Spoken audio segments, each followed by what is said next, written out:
Hello everyone, welcome back to more to learn. अगर अभी तक आपने इस चैनल को सब्सक्राइब नहीं किया है तो प्लीज़ सब्सक्राइब करें। आज का टॉपिक है top 10 questions on Piaget's theory. First question, which one of the following statement can not be attributed to Piaget's theory. इनमें से कौन सा स्टेटमेंट जो है वो पियाजे की थ्योरी से रिलेटेड नहीं है। First, development occurs in qualitative stage. Development जो है वो क्वालिटेटिव स्टेजेस में होती है। Children construct and use knowledge about their world. बच्चे जो है वो अपनी नॉलेज जो है वो अपने वर्ल्ड के बारे में जो नॉलेज है उसको खुद कंस्ट्रक्ट करते हैं और उसे यूज़ करते हैं। Third, learning take place through constant practice. Learning जो है वो कांस्टेंट प्रैक्टिस से होती है। Fourth, children act on their environment. बच्चे जो है वो अपनी इन्वायरमेंट के अकॉर्डिंग एक्ट करते हैं। So the correct option is learning take place through constant practice. पियाजे की थ्योरी के अकॉर्डिंग लर्निंग जो है वो एक्टिव एक्सप्लोरेशन की वजह से होती है। बच्चे जो है अपनी इन्वायरमेंट को एक्सप्लोर करते हैं और उससे अपनी नॉलेज खुद कंस्ट्रक्ट करते हैं।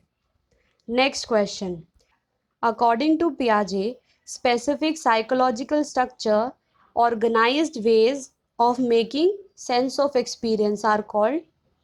First option mental tools, second schema, third images, fourth mental maps. पियाजे की थ्योरी में इनमें से स्कीमास की बात हुई है, मेंटल टूल और मेंटल मैप्स की कोई बात नहीं हुई है। तो स्कीमास जो है वो करेक्ट ऑप्शन है। सेकंड ऑप्शन स्कीमास जो है वो करेक्ट ऑप्शन है। The concept of object permanence is attained during Piaget's dash stage of development. Object permanence का मतलब है कि बच्चों को ये समझ में आने लगता है कि जो ऑब्जेक्ट उन्हें दिखाई नहीं दे रहा है वो एग्जिस्ट करता है। जो ऑब्जेक्ट नहीं दिख रहा है फिर भी वो ऑब्जेक्ट है। तो object permanence is attained during Piaget's dash stage of development. किस स्टेज में ऑब्जेक्ट परमानेंस जो है वो अटेन कर लेते हैं बच्चे। First sensory motor, second pre operational, third concrete operational, fourth formal operation. So the correct option is sensory motor. Sensory motor जो कि 0 to 2 years होती है, इसमें इसमें जो है बच्चे ऑब्जेक्ट परमानेंस अटेन कर लेते हैं। Next question, according to Jean Piaget's theory of cognitive development hypothetical deductive reasoning develops in. Hypothetical deductive reasoning जो है वो कौन से स्टेज में डेवलप होती है। First sensory motor, second pre operational, third concrete operational and fourth formal operational. So the correct option is formal operational. Formal operational stage में hypothetical deductive reasoning develop होती है। हाइपोथेटिकल डिडक्टिव रीजनिंग का मतलब यही है कि बच्चा जब कोई प्रॉब्लम फेस करता है, बच्चा जो है मल्टीपल एस्पेक्ट्स के बारे में सोच सकता है। वो पहले hit and trial method apply करता है कि अगर मैं ये एक्शन करूंगा या कि ये कोई काम करूंगा तो उसके क्या क्या आउटकम्स हो सकते हैं। तो उसके बेसिस पे वो एक हाइपोथेसिस फॉर्म करता है, फिर उस अपनी रीजनिंग अप्लाई करता है और एक कंक्लूजन पे पहुंचता है कि उसे क्या करना चाहिए। तो ये हाइपोथेटिकल डिडक्टिव रीजनिंग है। Next question, which of the following is Piagean construct in the context of cognitive development of children? Piagean construct है, पियाजे ने इनमें से किसे कंस्ट्रक्ट किया है अपनी थ्योरी में। First schemas, second observational learning, third conditioning, fourth reinforcement. So the correct option is schema. पियाजे की थ्योरी में स्कीमास की बात की गई है। ऑब्जर्वेशनल लर्निंग, कंडीशनिंग और रीइंफोर्समेंट जो है वो बिहेवियरिज्म में आता है और स्कीमा जो है वो कॉग्निटिव थ्योरी है। Next question, play has a significant role in development of young children for the following reason except. Reason जो है वो उनकी डेवलपमेंट के लिए एप्लीकेबल नहीं है, उनके लिए नहीं है। First, they gain mastery over their body. उनको अपनी बॉडी पे मास्टरी गेन होती है, इनकी बॉडी स्ट्रक्चर पे, मूवमेंट्स पे। Second, it stimulate their senses. वो उनके सेंसेस को स्टिमुलेट करता है। Third, it is just a pleasant way to spend time. ये टाइम स्पेंड करने का एक अच्छा वे है। Fourth, they acquire new skills and learn when to use them. वो नए स्किल्स एक्वायर करते हैं और सीखते हैं कि उन्हें कब यूज करना है।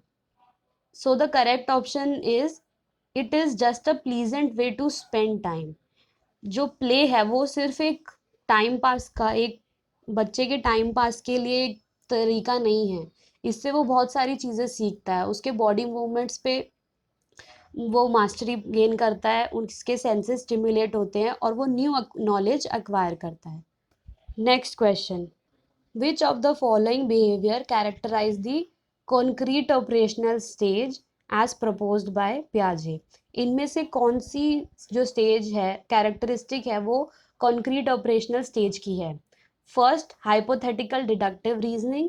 Second, conservation. Fourth, deferred imitation, imitate करना और object permanence. Fourth, make believe play, play pretend play करना, इमिटेट करना। सो the correct option is second, conservation. बच्चे ये नंबर को कंजर्व करना सीखते हैं, मास को कंजर्व करना सीखते हैं, तो conservation. Next question, which one of the following is not a limitation of the pre operational thought? इनमें से कौन सा जो है वो लिमिटेशन नहीं है प्री ऑपरेशनल थॉट का? यहाँ पे जो प्री ऑपरेशनल थॉट है उसका मतलब है जो प्री ऑपरेशनल स्टेज में जो बच्चे के दिमाग में थॉट्स आ रहे हैं, यहाँ पर उसकी बात हो रही है। So first, tendency to concentrate, बच्चे जो है वो कॉन्सेंट्रेट कर पाते हैं। Second, development of the symbolic thought, symbolically सोच पाते हैं, सिम्बॉलिक थॉट डेवलप होता है। थर्ड, ईगोसेंट्रिसिज्म, ईगोसेंट्रिक होते हैं, सिर्फ अपने बारे में सोच पाते हैं, दूसरे एस्पेक्ट के बारे में नहीं सोच पाते हैं। फोर्थ, इरिवर्सिबिलिटी, चीज़ों को रिवर्स करते हैं, उनको समझ पाते हैं कि ये ऐसा क्यों हुआ। So the correct option is tendency to concentrate. Pre operational thought में जो है सिंबॉलिक थिंकिंग भी होती है, ईगोसेंट्रिक भी होते हैं बच्चे, और इरिवर्सिबिलिटी भी एक लिमिटेशन है। ये तीनों जो है वो प्री ऑपरेशनल थॉट की लिमिटेशन है। और टेंडेंसी टू कंसंट्रेट, बच्चे जो है वो कॉन्सेंट्रेट कर ही नहीं पाते, ये जो है वो बाद में डेवलप होता है, तो ये करेक्ट ऑप्शन है। विच one of the following is correctly matched pair? इनमें से कौन सा करेक्ट मैच पेयर है? First, formal operational child. Formal operational child क्या करेगा? Imitation and play. इनफेंसी मतलब 0 to 2 years applies logic.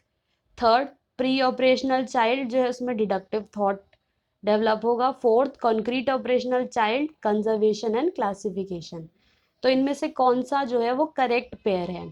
Formal operational child imitation और प्ले नहीं करता है। इनफेंसी 0 to 2 years में बच्चे अपनी लॉजिक कैसे अप्लाई करेंगे, ये भी इनकरेक्ट है। प्री ऑपरेशनल चाइल्ड में डिडक्टिव थॉट नहीं होता, ये फॉर्मल ऑपरेशनल में होता है। और कॉन्क्रीट ऑपरेशनल चाइल्ड जो होता है वो कंजर्वेशन और क्लासिफिकेशन कर पाता है, तो ये करेक्ट ऑप्शन है। Drawing implications from Piaget's theory of cognitive development. A teacher of grade 6 in his classroom should. Class 6 की टीचर को अपने क्लासरूम में क्या करना चाहिए? First, discourage use of logical arguments, logical arguments को डिस्करेज करना चाहिए। Second, present problems that require reasoning based solution. Third, use only concrete materials to teach a concept, concrete material use करना चाहिए। And fourth, relies only on prescribed syllabus, उसे बस syllabus को follow करना चाहिए। ग्रेड 6 का जो बच्चा है वो 11 या 12 ईयर्स का होगा, तो वो कॉन्क्रीट ऑपरेशनल स्टेज में आएगा। कॉन्क्रीट ऑपरेशनल स्टेज जैसे कि नाम से ही पता चल रहा है, उसमें कॉन्क्रीट चीज़ों का यूज होना चाहिए, तो थर्ड ऑप्शन जो है वो करेक्ट होगा, use only concrete materials to teach a concept. पहले कॉन्क्रीट मटेरियल्स यूज करके बच्चों को कॉन्सेप्ट सिखाना चाहिए। If you like this video, do give a thumbs up and subscribe to our channel.